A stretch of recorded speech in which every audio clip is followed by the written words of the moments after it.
everyone, welcome back to Cooking with Student Life. I am Beth, the Director of Student Involvement, and today I'm here with Veronica Hills, our Student Life Operations Specialist, and she's going to be showing us how to make creamy tomato soup.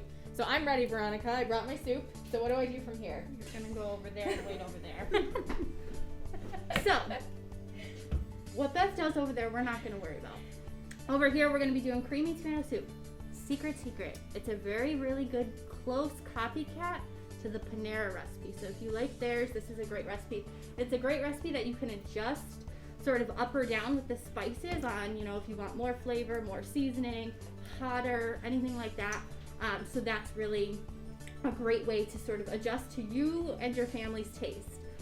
A few things that we're gonna need are out on the counter in front of us: the olive oil, our tomatoes, of course, heavy cream, salt and pepper, chicken stock, which you can, if you make it, good for you. I don't always have that patience, so if it comes from a can, do whatever you gotta do, or if you're making it with bouillon.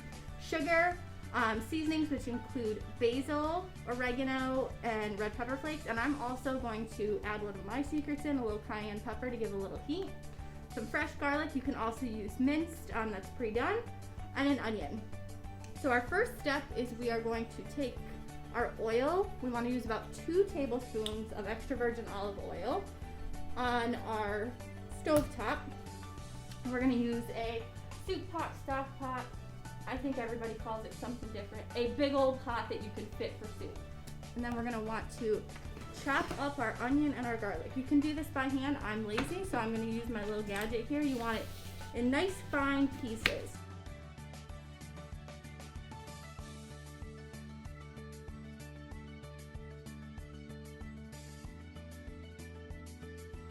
Tool for sure.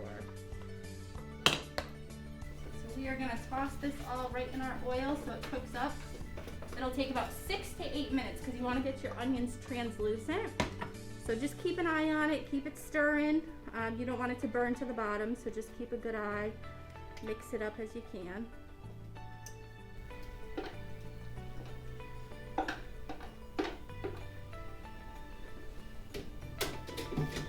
We'll leave this on sort of a medium heat, and we'll just keep pushing this around until it gets translucent. Like I said, about 6 to 8 minutes usually. Don't put it too high, you don't want it to burn. Just take your time, be patient with it. Now they look pretty good. So once you've cooked them through, they should shrink up a little bit, be nice and slimy and gross in there. Usually the grossest stuff tastes the best, right? So then what we're going to want to do is take our 2 cans of whole peeled tomatoes, juice and all. Don't strain these, just take the tops off. Both are going to go right in. Just be careful as you're pouring it in, because the onions with the oil will splatter a little bit, so don't burn yourself.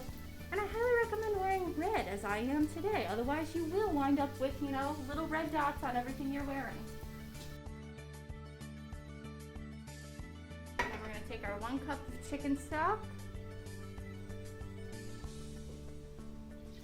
Pop that in. And then our 1 tablespoon of sugar. The sugar helps to cut the acidity of the tomatoes down a little bit.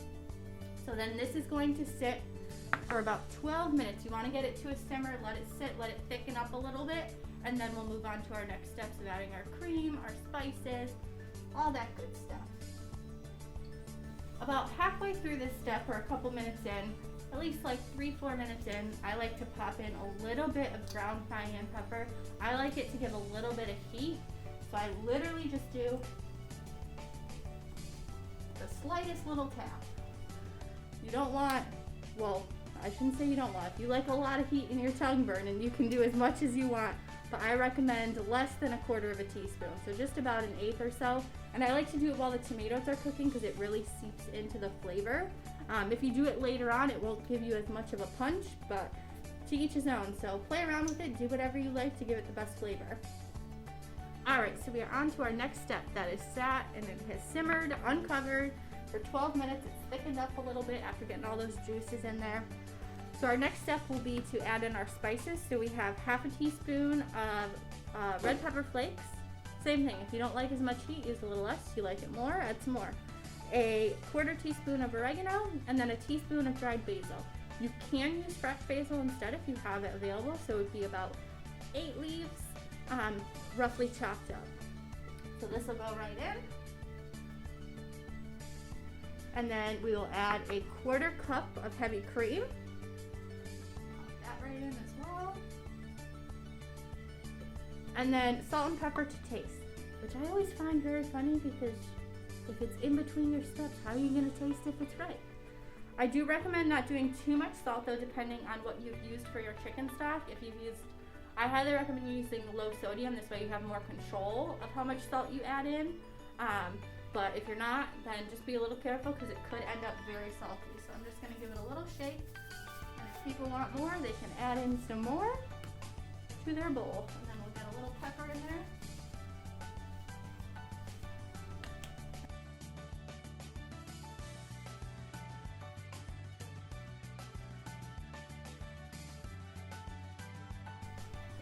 And what doesn't go better with tomato soup but a great grilled cheese? Grilled cheese, croutons, and this reheats really well. So any leftovers you have, they will be great. And if you do like I do and add a little cayenne, each day it gets a little hotter. Just a fair warning.